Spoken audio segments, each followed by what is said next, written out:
vocês que eu estou colocando para gravar me avisem, que às vezes eu esqueço e aí é difícil, que a gente precisa dessa gravação, porque a gente sabe que a nossa internet não é das melhores, né? Então, gente, a gente vai continuar vendo aqueles documentos que compõem o documento de requisitos de software. Aqui que a gente já viu documento de visão, a gente já viu protótipo. Na aula passada a gente viu regra de negócios e glossário. Vocês estão com a atividade, eu vi que muitos de vocês já entregaram. Eu devo aproveitar também o feriado para dar o feedback para vocês nessas atividades que vocês já entregaram. E hoje a gente vai conhecer mais. São dois, mas que na verdade eles são um só, porque eles são feitos conjuntamente.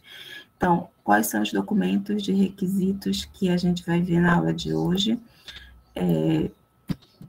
Caso de uso e cenário de uso.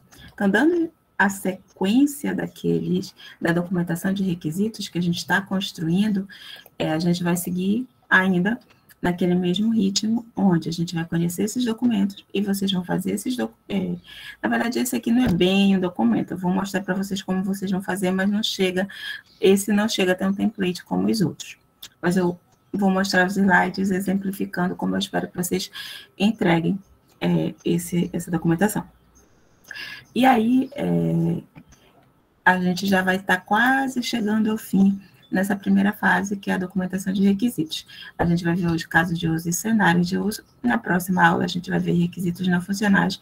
E aí, a gente fecha essa primeira etapa da disciplina, que é esse documento de requisitos. Então a gente termina a disciplina? Não.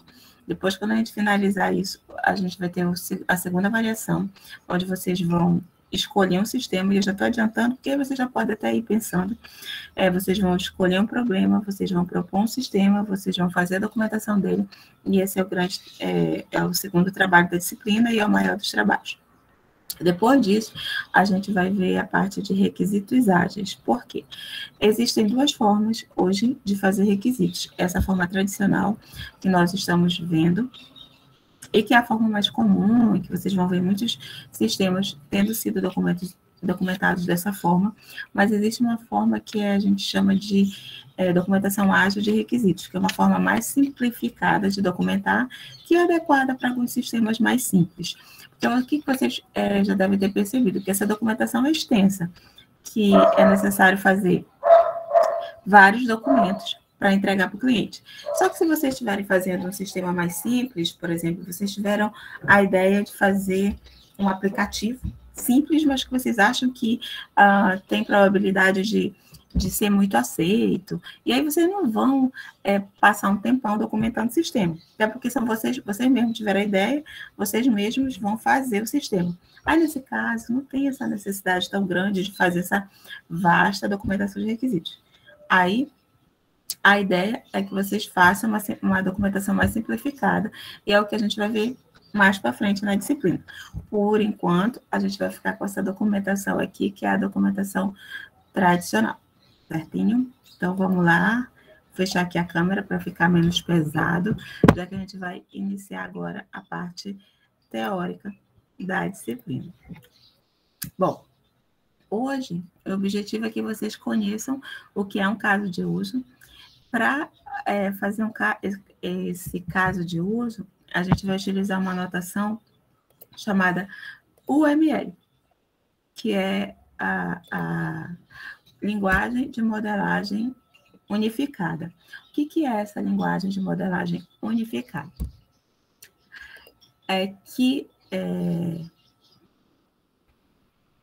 Só um instante, gente, aqui rapidinho, só para eu fechar aqui a porta que vai ter barulho.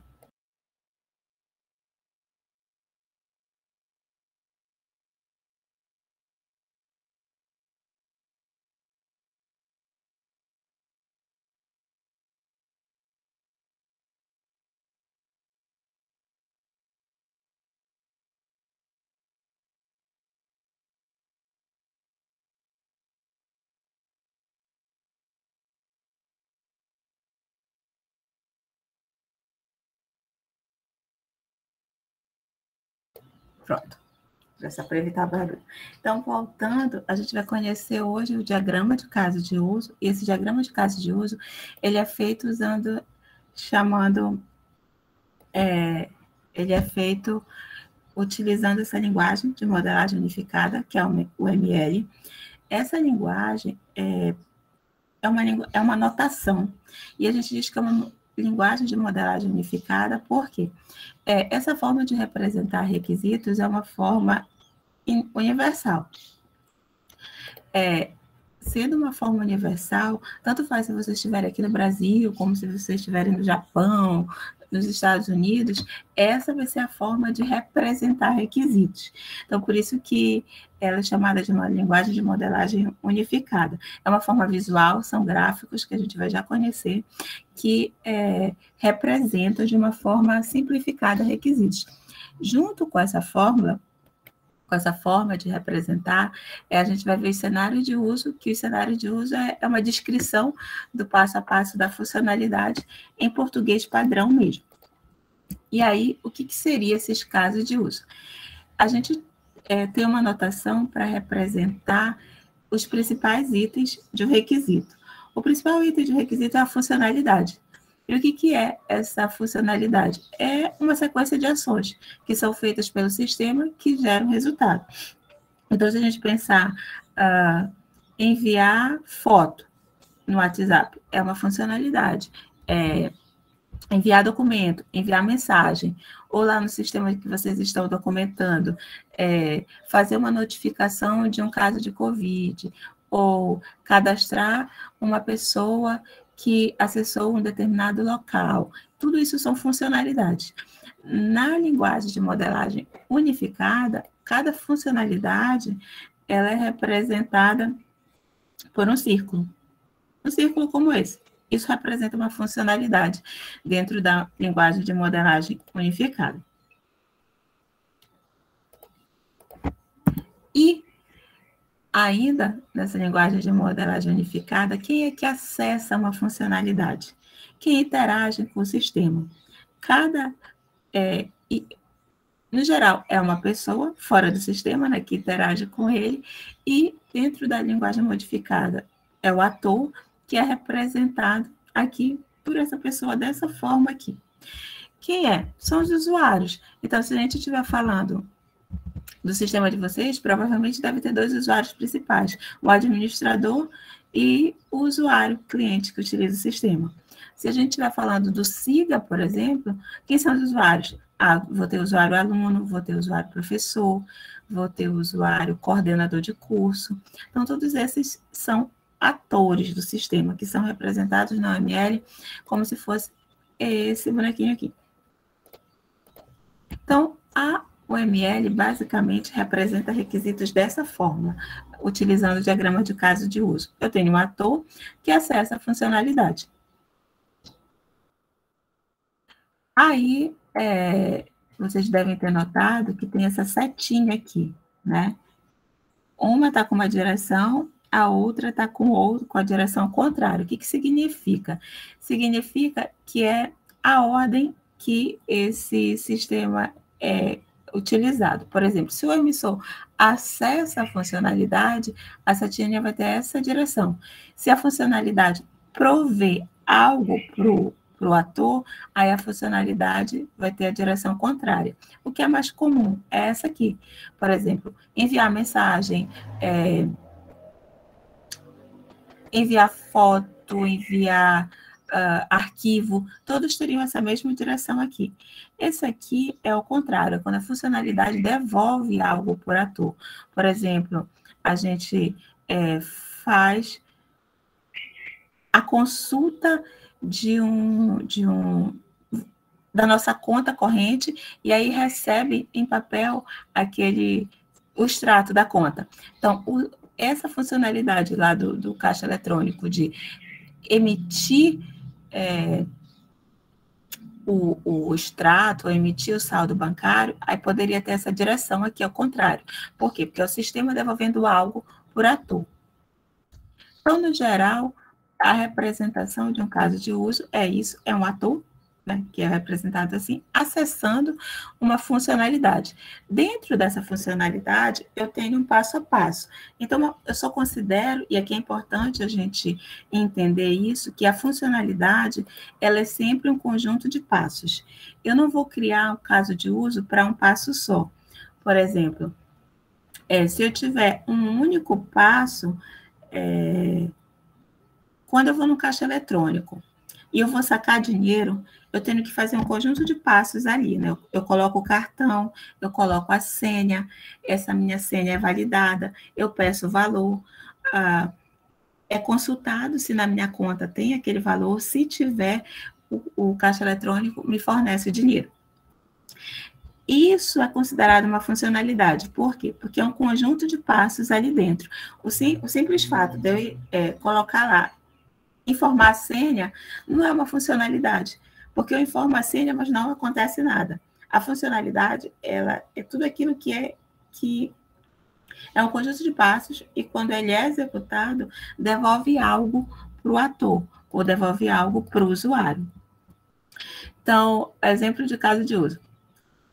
Aqui eu acabei de falar um para vocês. O sacar dinheiro no caixa eletrônico é um exemplo de um caso de uso. Transferir dinheiro é um exemplo. Consultar saldo é um exemplo. Por quê? Porque dentro deles tem um conjunto de passos que no final fornece algo de valor para o meu usuário, né? Por exemplo, para eu enviar foto no WhatsApp. Isso é uma funcionalidade? Porque eu faço um conjunto de passos. Eu tenho que acessar a funcionalidade, selecionar a imagem que eu quero enviar e aí sim enviar. Não é um passo único. Então, uma funcionalidade é sempre quando eu tenho um conjunto de passos dentro dele. E como é que eu represento isso na forma de diagrama? O ator que acessa e as funcionalidades que ele pode acessar. Então, se a gente pensar num caixa eletrônico, por exemplo, eu tenho um diagrama de caso de uso representado dessa forma. O cliente pode ir lá, sacar dinheiro, transferir dinheiro, consultar saldo. O Sávio pode perguntar, Sávio, qual seria a situação de passo único e como a gente representa? Bom, boa pergunta. Se for um passo único, a gente não representa dessa forma, porque não é um caso de uso. Por exemplo, o simples fato de informar a senha não é um caso de uso, porque é um passo único só. O caso de uso é ele completo. É quando eu tenho um conjunto de passos com o objetivo de fazer algo. Se for um passo só e aquilo não me retornar nada, então aquilo não é um caso de uso e eu nem represento assim. Porque assim eu só vou representar a funcionalidade quando ela é composta de um conjunto de passos. Porque o passo único vai ser um dos passos da funcionalidade que eu vou aprender a fazer daqui a pouquinho no formato de cenário de uso, e isso eu vou escrever em português mesmo. Tá? Então, até porque, gente, se a gente fosse representar cada passo como uma funcionalidade, esse diagrama ia ficar grande demais. E não é o objetivo dele. O objetivo dele é eu representar o meu sistema de uma forma simplificada. Por exemplo, vocês lá, no sistema de vocês devem ter um conjunto, se vocês forem fazer, se vocês forem não, porque vocês vão fazer, que é o exercício, o diagrama de caso de uso do exercício de vocês vão ter lá, enviar notificação, aí é um caso de uso, provavelmente vocês vão ter lá, cadastrar usuário, vocês vão ter lá, cadastrar local, aí cada um desses é um caso de uso, porque para eu cadastrar o usuário, eu vou ter que fazer uma sequência de passos. Eu vou ter que informar o nome dele, informar o endereço, informar o telefone, salvar, e aí sim, isso é considerado um caso de uso, porque é uma sequência de passos. E aí, vem até, logo em sequência, parece que está até tudo amarradinho, vem a pergunta. Em geral, é difícil decidir entre um ou vários casos de uso. Por exemplo, seria o caso de uso inserir cartão em caixa automático, entrar com a senha, receber o cartão de volta? Não, porque o caso de uso vai ser só o conjunto dessas interações. Tem que representar um valor observável para o ator, ou seja, tem que ser tangível para ele tem que saber que aquilo foi executado.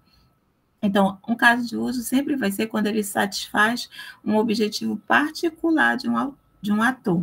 ele é sempre uma sequência de ações com o sistema que resultam valores para os atores, ou seja, é um passo a passo. Eu não vou fazer caso de uso para cada passo que eu tenho que fazer. O objetivo dele é facilitar o gerenciamento durante o ciclo de desenvolvimento, a razão para agrupar funcionalidades e chamá-las de caso de uso. No geral, logo no início, a gente vai ter caso de uso simples. Apenas o esboço sobre o funcionamento é suficiente. Só que quanto mais a gente avançar, a gente vai ter necessidade de especificar o fluxo de eventos. Ou seja, eu tenho que mostrar como um caso de uso interage com o outro. Quando eu tenho um sistema pequeno, no geral, eu não vou ter mais que 6, 7 casos de uso e 3 usuários. O sistema que vocês estão documentando é um sistema pequeno. Então, no geral, vocês vão ter lá 6 ou 7 casos de uso no máximo e 2 ou 3 usuários no máximo. No máximo, vocês vão ter lá o usuário e o administrador. Agora, em sistemas maiores, eu vou ter uma grande quantidade de casos de uso e aí eu vou ter necessidade de estruturar e sequenciar esses casos de uso. Imagine o SIGA. O SIGA, cada funcionalidade daquela é um caso de uso. Então, por exemplo, emitir histórico é um caso de uso. Emitir comprovante de matrícula, um caso de uso. Realizar matrícula, consultar a turma, baixar material, solicitar empréstimo na biblioteca, tudo isso são casos de uso, somente para o atual aluno. Agora, o professor ele já vai ter outros casos de uso, ele vai informar nota, ele vai informar frequência, ele vai consolidar a turma. Então, vejam que só aí nesse exemplo eu falei pelo menos uns 9 casos de uso. Então, o SIGA ele é um sistema grande. Se eu for fazer o diagrama do SIGA, eu vou ter que estruturar melhor, porque senão vai ficar um círculo por cima do outro. E aí, nesse caso, eles recomendam que eu tenha algumas possibilidades de interação entre o caso de uso e outro. Eu tenho que mostrar como é que um conversa com o outro. Por quê? Porque já é um sistema grande, por exemplo, para vocês emitirem histórico no SIGA, o que vocês primeiro têm que fazer? Vocês têm que primeiro efetuar login no SIGA, né? E aí vocês têm que estar cadastrados no SIGA. Então, vejam que tem uma conversa ali entre os casos de uso. Para representar essas conversas entre o caso de uso, eu tenho 3 possibilidades. Uma é a inclusão, a outra é a extensão e a outra é a generalização e especialização. Vocês já fizeram a disciplina de programação orientada a objetos? Aqui, já estão fazendo, já fizeram? Pode responder no chat. Já? Beleza. Perfeito. Então, eu acho que eu vou conseguir exemplificar isso usando lá a programação orientada a objetos. Lá na programação orientada a objetos não tem uma classe estende a outra? Ou uma classe herda os elementos da classe mãe? Né? Eu tenho uma classe pessoa física, por exemplo. Aí eu herdo os atributos e os métodos da classe mãe lá, pessoa. No geral, os professores sempre usam esse exemplo. Ou eu incluo uma classe na outra, por exemplo, eu tenho uma classe, eu coloco lá, inclui tal coisa, e quando eu incluo, eu posso usar? Quando vocês estão lá na programação orientada a objetos, vocês tem lá, include, aí vocês fazem lá um monte de include antes de começar a programar. Aí, quando vocês fazem isso, vocês podem utilizar os recursos que vocês incluíram, né? Da mesma forma, esses mesmos conceitos lá da programação orientada a objetos, a gente tem aqui para os casos de uso. Da mesma forma que é lá, por exemplo, a inclusão significa que vários casos de uso possuem algo em comum, equivalente à fatoração feita em programação através de subprogramas. É um include da linguagem C. Então, lá na linguagem C, por exemplo, vocês devem ter que incluir uma série de outras classes, e aí, para poder utilizar o que está definido nas outras classes. Da mesma forma que isso acontece. Como exemplo, tanto sacar dinheiro quanto consultar saldo, eu preciso primeiro fazer um processo de autenticação, né? E quando eu faço o processo de autenticação no terminal eletrônico, o que eu faço? Eu coloco o meu cartão, aí eu tenho que colocar a minha senha ou a minha digital, dependendo do banco, e aí sim ele diz se eu estou autorizada ou não. Então, tanto sacar dinheiro quanto consultar saldo, eu tenho esse algo em comum, que é esse processo de identificação. Eu posso criar um caso de uso, autenticar o usuário e incluir tanto no sacar dinheiro quanto no consultar saldo. O que isso significa? Que tanto sacar dinheiro quanto consultar saldo precisam fazer os passos que estão dentro de autenticar o usuário. A ele aqui. Mas atenção, não deve se criar casos de uso mínimos, deve haver ganho no reuso. Ou seja, para eu fazer isso, eu não só vale a pena se eu tiver trechos em comum, não somente uma ação.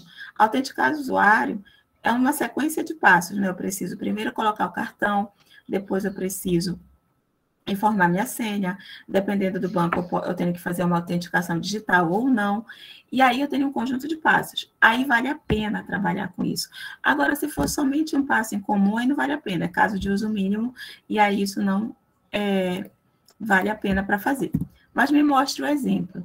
O exemplo é assim: tanto sacar dinheiro quanto consultar saldo, eu posso incluir autenticar o usuário. Sendo que autenticar o usuário, a gente sabe que tem um conjunto de passos aqui, que é toda aquela parte de autenticação para dizer se eu sou apta ou não a acessar aquela conta. Aí, gente, isso só vale a pena quando eu tiver mesmo um conjunto de passo a passo. E a anotação eu vou fazer uma setinha e vou utilizar o include aqui. Essa é a anotação da UML, que quando eu olho isso aqui, o que significa? Quando eu olhar esse desenho, o que eu tenho que entender? Eu tenho que entender que eu tenho 3 funcionalidades: sacar dinheiro, autenticar o usuário e consultar saldo, que cada funcionalidade dessa tem um conjunto de passos, mas que tanto sacar dinheiro quanto consultar saldos, eu sou obrigada a primeiro autenticar o usuário. Porque quando eu coloco dessa forma, quando eu digo que inclui, eu digo que é obrigatório eu primeiro autenticar o usuário para que eu possa consultar saldo e sacar dinheiro. O include, ele significa obrigação. Ou seja, quando eu vejo essa anotação, é obrigado ao executar esses passos. Por que eu estou ressaltando isso? Porque daqui a pouco a gente vai ver que ele não significa obrigação, que ele significa opção. Mas inclusão, quando eu ver esse termo include, significa que eu sou obrigada a fazer esse caso de uso antes de fazer esse aqui, certo? Seguindo um pouquinho, peraí que travou aqui. Então, o que significa? Que o consultar saldo, ele inclui autenticar o usuário, e dentro do autenticar o usuário, eu vou ter um conjunto de passo a passo. E lembrando, incluir é a obrigação. Mas eu tenho uma outra possibilidade de representar casos de uso quando não é obrigação, quando é uma opção. Eu posso ou não estender aqueles passos. Exemplo, quando eu vou fazer uma compra em um site da internet, aí eu tenho lá as formas de pagamento. Aí eu tenho por cartão, eu tenho por boleto, né? Aí, naquele momento, eu fiz a compra e eu vou fazer o outro caso de uso, que é o efetuar pagamento.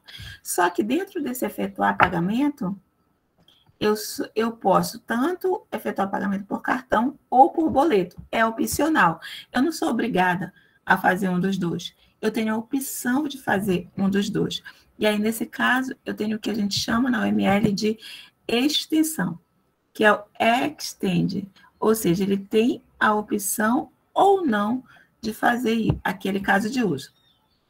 Então, sempre o extend, ele significa uma possibilidade. Então, aqui nesse exemplo, ele tem um atendimento de urgência que ele extende, ou seja, ele pode ou não fazer os procedimentos de atendimento. Porque o atendimento de urgência, ele vai ter um conjunto de passos para fazer, que pode ou não fazer o de atendimento. Então, isso que significa o Extend, é uma opção, eu não sou obrigada a fazer aqueles passos. E, por fim, eu tenho especialização. O especialização, ele é o mesmo conceito que vocês viram lá na programação orientada a objetos. Quando um caso de uso herda as características do outro, ou quando um ator herda as características do outro. Ele pode existir tanto entre atores, quanto como entre casos de uso. Quando que ele significa quando eu vejo isso? Quando eu vejo entre casos de uso, significa que o atendimento de urgência, ele herda todos os procedimentos do atendimento, e que entre atores, por exemplo, que o cliente comercial, ele herda todos os procedimentos do cliente. Ou seja, todos os atributos, todas as características do cliente comercial são herdadas do cliente. E ele pode ter mais algumas deles específicas, mas todas as do cliente ele tem. Então, é o mesmo conceito lá que vocês viram na programação orientada a objetos. Quando você herda uma classe, ou seja, quando você até colocou aqui, implemente, quando você implementa aquela classe, significa que você herdou tudo dela. É o conceito lá da herança mesmo, lá do pai e filho, né? Quando um tem, o outro também tem. E aí, para que isso é importante? Para que a gente consiga modelar o fluxo de eventos entre um caso de uso e outro. Para que a gente consiga, quando um depende do outro, a gente consiga estabelecer as relações. Por exemplo, no SIGA, para vocês emitirem o histórico, vocês são obrigados primeiro a fazer o quê? A fazer o login, né? E fazer o login é um conjunto de passos, né? Onde vocês têm que informar o usuário, informar a senha, o SIGA verifica se vocês estão cadastrados e aí sim permite vocês acessarem o SIGA. Então, a relação entre o caso de uso, imprimir histórico e efetuar login é uma relação de include, né? Porque você é obrigado primeiro a fazer, para emitir histórico, você é obrigado a primeiro ter feito login. Bora ver outro exemplo, no SIGA ainda. Quando vocês acessam a turma virtual do SIGA, vocês podem consultar as turmas, né? Todas as turmas que vocês estão matriculados, aparece lá para vocês. Aí vocês podem, se o professor tiver disponibilizado o material lá no SIGA, vocês podem fazer o download ou não daquele material. Não é uma obrigação, é uma possibilidade, né, de vocês consultarem a turma e fazer e baixar o download do material, fazer o download do material. Isso é uma opção. Vocês não são obrigados, toda vez que logam no SIGA, a baixar o material que o professor disponibilizou. Ou no Classroom, que é o mais comum. Toda vez que vocês logam lá no Classroom, aparece lá o material que o professor disponibilizou para vocês. Vocês são obrigados a baixar? Não, é uma possibilidade. Então, isso é uma relação de extend. Vocês podem ou não baixar o material. Deixa eu ver uma outra relação. A Elaine, a professora Elaine, ela é coordenadora do curso de Ciência da Computação. Mas ela é professora também. Ela, como coordenadora do curso, ela herda tudo que a professora pode fazer. Mas, além de poder acessar as funcionalidades como professora dentro do SIGA, ela também acessa as funcionalidades como coordenadora. Então, a relação que existe entre a Elaine é que ela, como coordenadora, ela herda todas as funcionalidades como professora e, além disso, ela ainda tem as funcionalidades como coordenadora do curso. Então, se a gente fosse representar ali, a gente colocaria um bonequinho como professora e outro, um bonequinho como coordenadora, ligando um ao outro com a propriedade de herança. Para quê? Para mostrar que, além daquelas funcionalidades, ela também tem as outras como coordenadora, certo? Então, o que a gente viu? A gente viu que a gente tem uma forma de representar visualmente as funcionalidades, que são os casos de uso. Cada funcionalidade dentro de um caso de uso, ela é representada por um círculo. Cada pessoa que acessa o sistema, ela é representada como esse bonequinho aqui, né? e que a gente pode ligar um caso de uso ao outro de 3 formas: pela inclusão, pela extensão e pela especialização. Cada caso de uso desse, dentro dele, tem um passo a passo, que a gente chama de fluxo de eventos. Aí, essa é a parte mais importante do caso de uso, que é definir a sequência de ações que existe entre o ator e o sistema dentro de cada caso de uso desse. E aí, gente, é português mesmo. Geralmente é em linguagem natural, é em português, e a gente vai descrever o que acontece dentro daquele caso de uso. Então, por exemplo, dentro do sacar dinheiro, o que acontece? O caso de uso inicia quando o cliente insere um cartão no atendimento, o sistema lê e valida a informação do cartão, o sistema pede a senha, o cliente entra com a senha, o sistema valida com a senha, o sistema pede a seleção do serviço, o cliente escolhe sacar dinheiro, o sistema pede a quantidade a sacar, o cliente informa. O sistema pede a seleção da conta, o cliente informa. O sistema comunica com a rede para validar a conta, senha e o valor a sacar. O sistema pede a remoção do cartão, o cliente remove, o sistema entrega a quantia solicitada. Vejam que eu fiz uma descrição de 8 passos e todos eles estão dentro de qual funcionalidade? Da sacar dinheiro. Então, além de fazer o diagrama e colocar lá a funcionalidade, eu tenho que descrever todo o passo a passo que é executado dentro daquela funcionalidade. Então, aqui chega numa parte em que eu vou detalhar mais o meu requisito. Eu vou dizer como é que funciona aquela funcionalidade. Então, quando eu faço um caso de uso, além de fazer visualmente, eu tenho que complementá-lo com o fluxo de eventos, que é o que a gente chama de cenário de uso.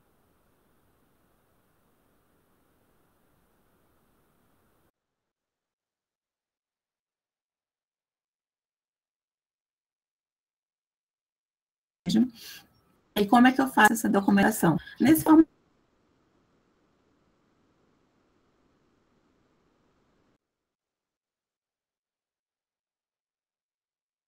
são frases mesmo, onde eu vou dizer todo passo a passo. O que acontece? Surgem caminhos alternativos. Por quê? Porque nem sempre acontece o caminho feliz. Por exemplo, eu vou sacar dinheiro. Aí eu peço R$200, só que na minha conta só tem 100. Dá certo o meu saque? Não, né? No final das contas, o caixa eletrônico não vai me dar dinheiro, ele vai me dar uma mensagem dizendo que saldo insuficiente. E aí eu consegui fazer a operação de saque? Não, deu ruim. E aí eu não tenho um caminho feliz, eu tenho um caminho alternativo.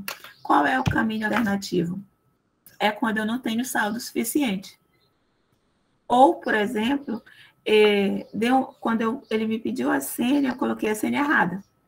Eu vou conseguir sacar? Não. Ele vai me dar uma mensagem dizendo senha inválida. O que eu tenho ali? Eu tenho caminhos alternativos. Então, quando eu penso no fluxo de eventos, eu tenho que pensar no caminho feliz, mas eu também tenho que pensar em quando dá errado, que são os caminhos alternativos. E aí eu vou ter o que a gente chama de subfluxo, onde eu tenho o fluxo principal, que é quando tudo dá certo, quando tudo termina bem, é uma beleza. E eu tenho também os alternativos ou exceções, que é quando as coisas dão erradas. Então, por exemplo, no caso de uso validar o usuário, o fluxo principal dele. O caso de uso inicia quando o sistema pede ao cliente a senha. O cliente entra com a senha. O sistema verifica se a senha é válida. Se a senha é válida, o sistema confirma e termina o caso de uso. Beleza, tudo deu certo, né? Só que eu tenho um fluxo de exceção aqui. O cliente pode cancelar a transação a qualquer momento pressionando a tecla ESC, reiniciando o caso de uso. Nenhuma modificação é feita. Eu tenho um outro fluxo excepcional. Se o cliente entra com a senha inválida, o caso de uso reinicia. Então, quando eu vou descrever um caso de uso, eu tenho que pensar tanto no caminho feliz, que é o fluxo principal, quanto nos caminhos infelizes, ou nos caminhos alternativos, que é quando não dá certo.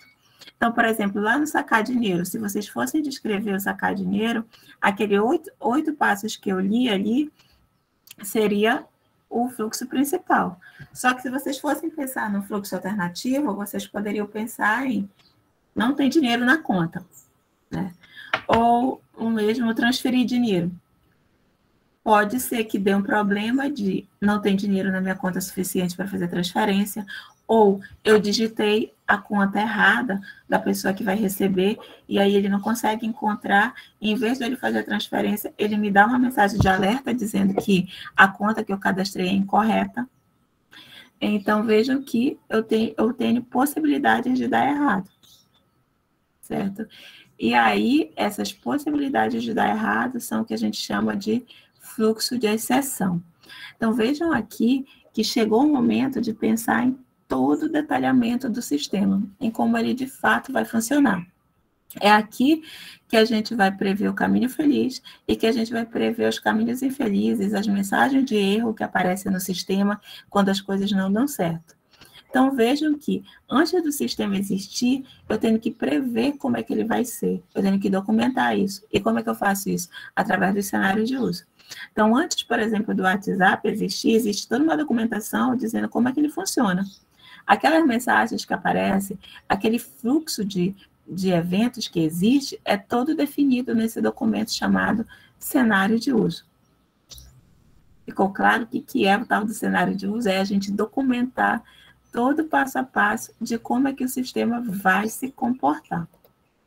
Né? E aqui, vejam que para um sistema pequeno, dá um certo trabalho, mas não é tão grande assim, porque vocês vão fazer isso para 6, 7 funcionalidades.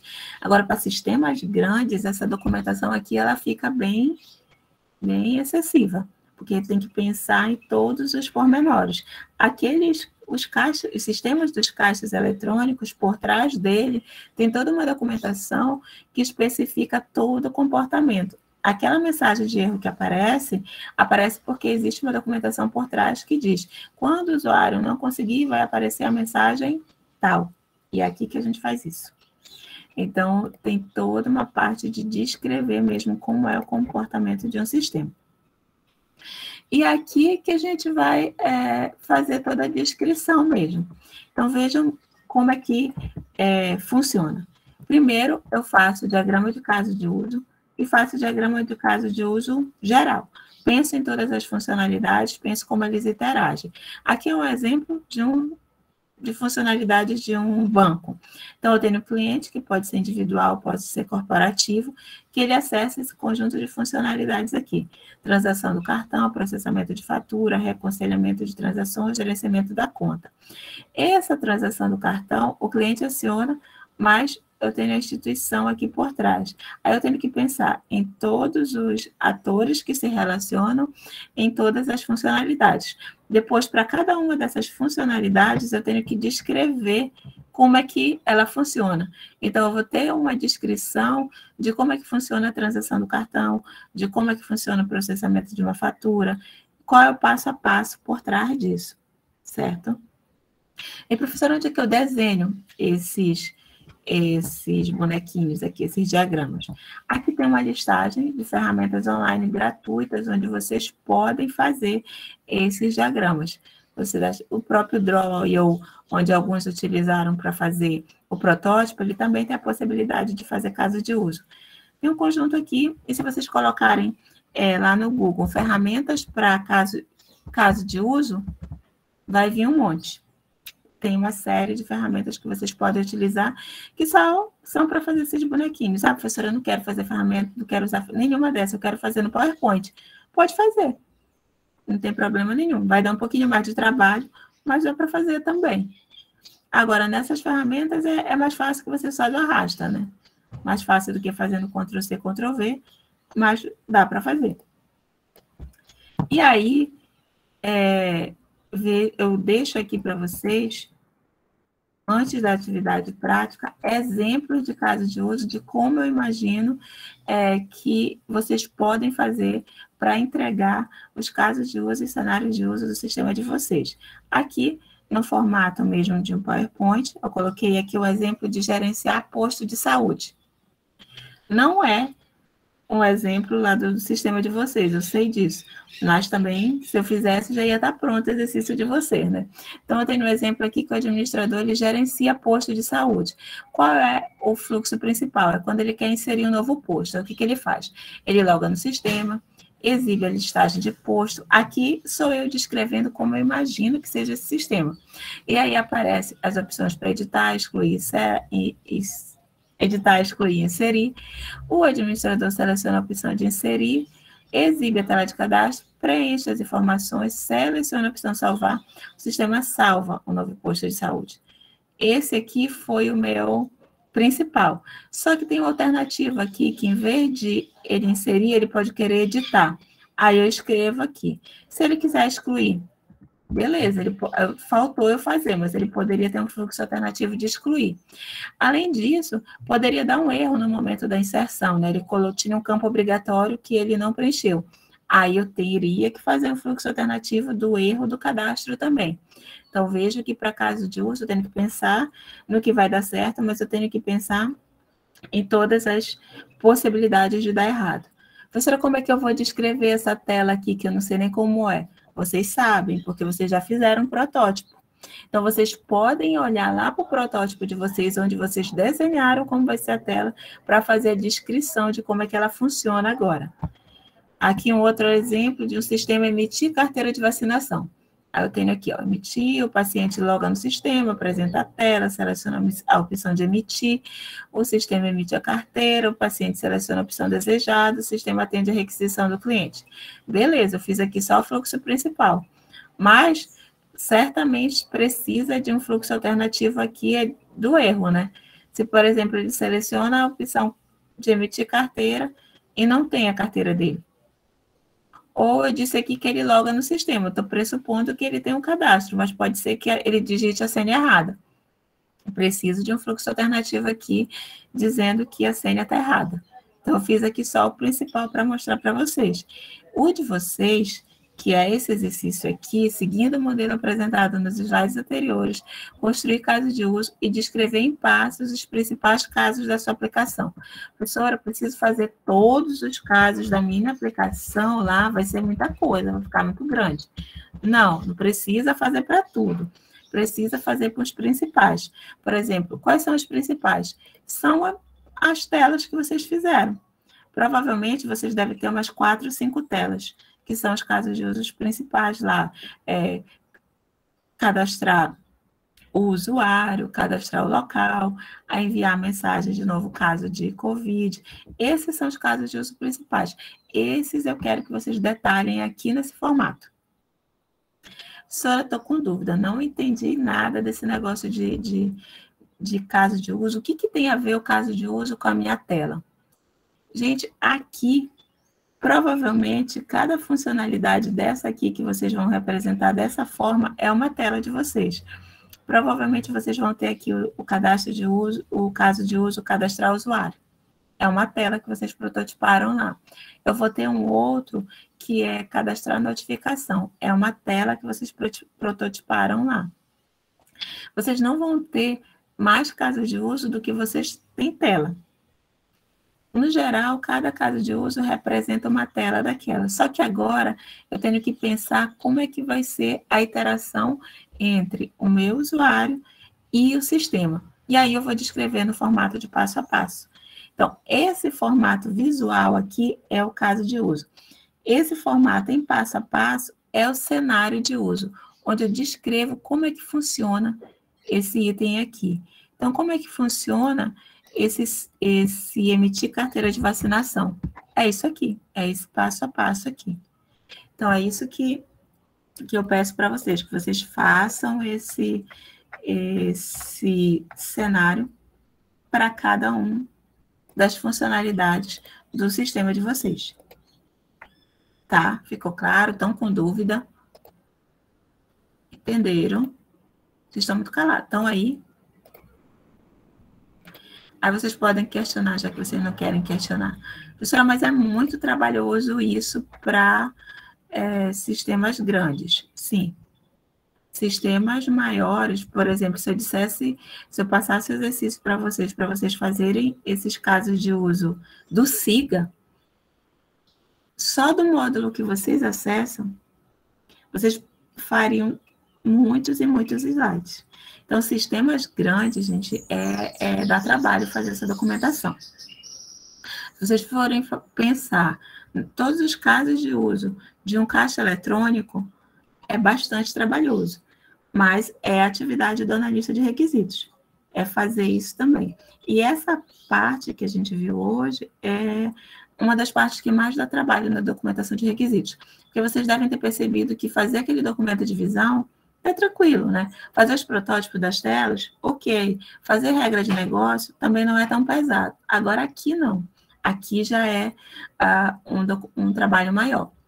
E para que isso é necessário? Por que eu tenho que fazer isso, professor? Imagine que numa empresa, os programadores são as pessoas que realmente vão implementar o sistema. Só que para ele implementar o sistema, ele precisa saber como é o comportamento, como é o passo a passo, que tela chama outra tela, qual é a mensagem de erro que vai aparecer, e onde é que ele vai fazer isso? Ele vai consultar essa documentação e aí ele vai implementar. Em empresas maiores, o programador, ele não fala com o cliente. Ele consulta essa documentação aqui para ele saber o que ele tem que fazer. Tá? Então, essa documentação, ela serve para guiar o processo de implementação do programador. Então, quando ele senta para fazer um sistema, ele olha para esse documento e aí ele vai fazer as telas. E aí ele vai fazer a interação, e aí ele vai colocar as mensagens para aparecer. Então, ele faz tudo isso baseado nessa documentação. Também, é o primeiro passo. Depois vocês vão ver uma disciplina chamada Análise e Projeto de Software, que tem mais documentos que o programador vai receber, mas a primeiro momento ele vai olhar para isso aqui, para ele saber como é que vai ser o sistema dele. Além disso, depois que o sistema está pronto, é necessário testar o sistema, né? E para saber o que é o comportamento esperado do sistema, eu tenho que olhar para cá, para essa documentação. Porque aqui se diz aqui, ó, o paciente seleciona a opção emitir carteira. E aí o sistema emite carteira. Aí na fase de teste, quando eu clico na opção emitir carteira, não acontece nada, o sistema está errado. Porque aqui diz que ele tem que emitir a carteira.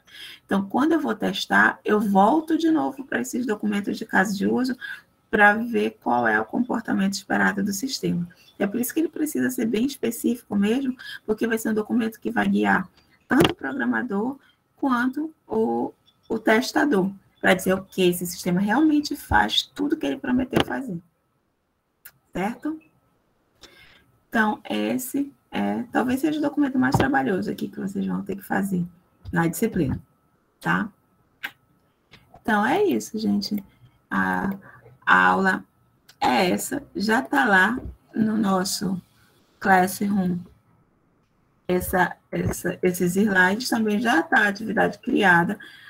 Vocês podem também consultar materiais na internet para verificar outras formas de documentar casos de uso e cenário de uso, mas não tem um template. Como não tem um template padrão, como os outros tinham, né?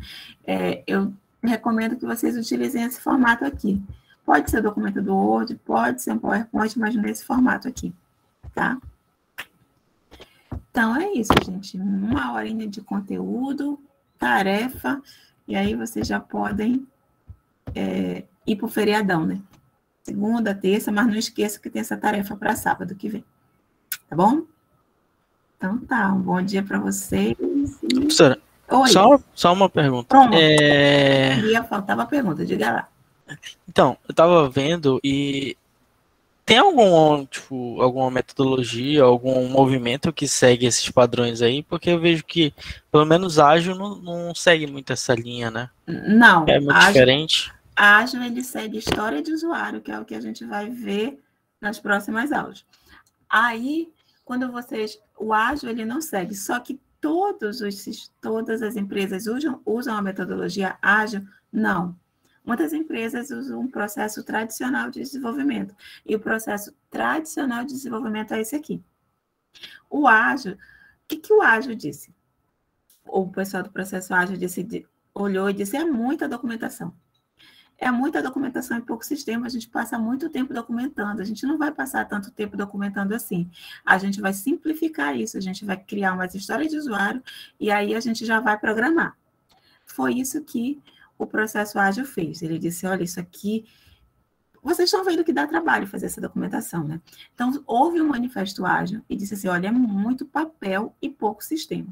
A gente vai mudar a forma de desenvolver. A gente não vai seguir esse tradicional, a gente vai fazer menos documentação e mais sistema.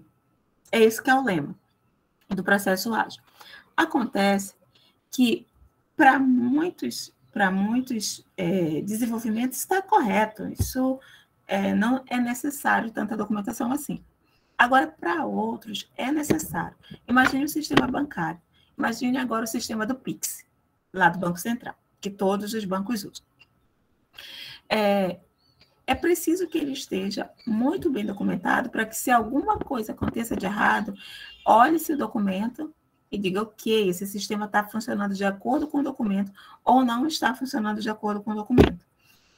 Imagine o sistema de controle de tráfego aéreo, que é um sistema crítico, ou um sistema que controla um aparelho que faz diagnóstico de raio-x, de ultrassonografia. Esses têm uma necessidade de ter uma vasta documentação porque não pode ter erro. Né? Então, não pode ter erro, ele tem que estar muito bem documentado, e se eu sofrer um processo de auditoria, eu tenho que mostrar exatamente como ele foi feito.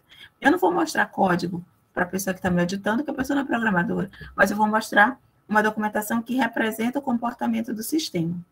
Aí eu preciso ter essa documentação toda. Agora, imagina, eu fui contratado para fazer um aplicativo de pedido para uma padaria. É um sistema crítico? Não. É um sistema que vai passar por uma auditoria formal? Não. A padaria quer esse aplicativo o mais rápido possível para ela colocar no app, porque a concorrente dela já tem o aplicativo e ela precisa? Sim.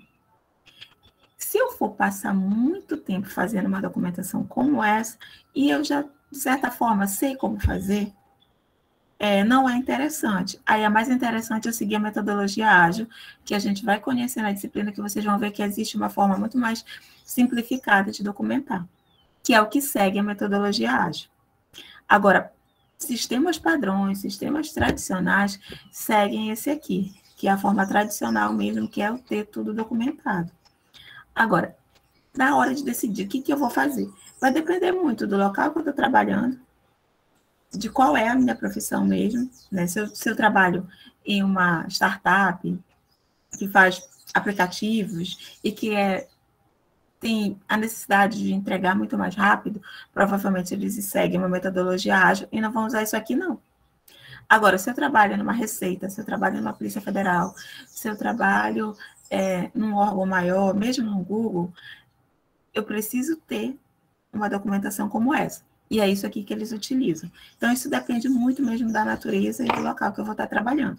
Agora, claro, que no mundo das startups, no mundo muito mais ágil, não é essa documentação, não. Eles até disseram, tem um manifesto ágil que disse isso aqui é documentação demais. E a gente vai ter uma aula específica sobre isso, onde a gente vai falar quando eles criticaram tudo isso que a gente está aprendendo a fazer. Só que, quer dizer que não serve para nada? Não. Quer dizer que, dependendo da natureza do que eu vou fazer, eu preciso ter escolhas. Se eu vou fazer algo muito mais rápido e que é um aplicativo e que não exige uma necessidade de uma documentação como essa, não tem por que eu fazer. Agora, se eu estiver fazendo um sistema que vai passar por auditoria, que precisa ter algo que explique o comportamento dele, aí é isso aqui que eu vou fazer. Aí é por isso que a gente precisa saber as duas formas, porque a gente nunca sabe onde a gente vai estar daqui a pouquinho. Então, a gente vai precisar conhecer toda essa, aí a gente começa conhecendo o tradicional, depois a gente aprende o ágil, e a gente só vai querer fazer o ágil, mas em alguns momentos a gente vai precisar fazer isso aqui sim, porque dependendo do local que a gente estiver atuando, é isso aqui que utiliza.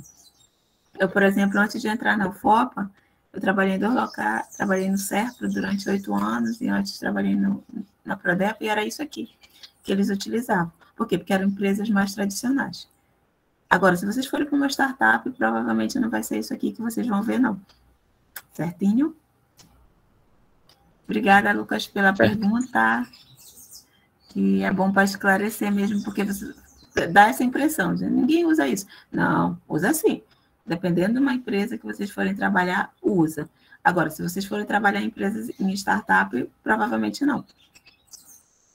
Certinho? Certo, professor, obrigado. Então, é isso, pessoal. Mais alguém? Não, qualquer coisa, usa o grupo para perguntar, gente. Ficaram com dúvida, que no geral a gente fica com dúvida a primeira vez que a gente vai fazer isso aqui, é super comum vocês terem dúvida, e aí como a gente está à distância, use o grupo para fazer questionamentos.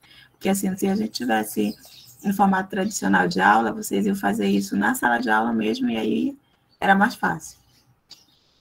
Tá bom? Então é isso, pessoal. Bom fim de semana. Qualquer coisa, perguntem lá no nosso grupo. Bora usar o grupo para tirar dúvida. Tchau, tchau. Bom fim de semana. Tchau, professora. Bom dia.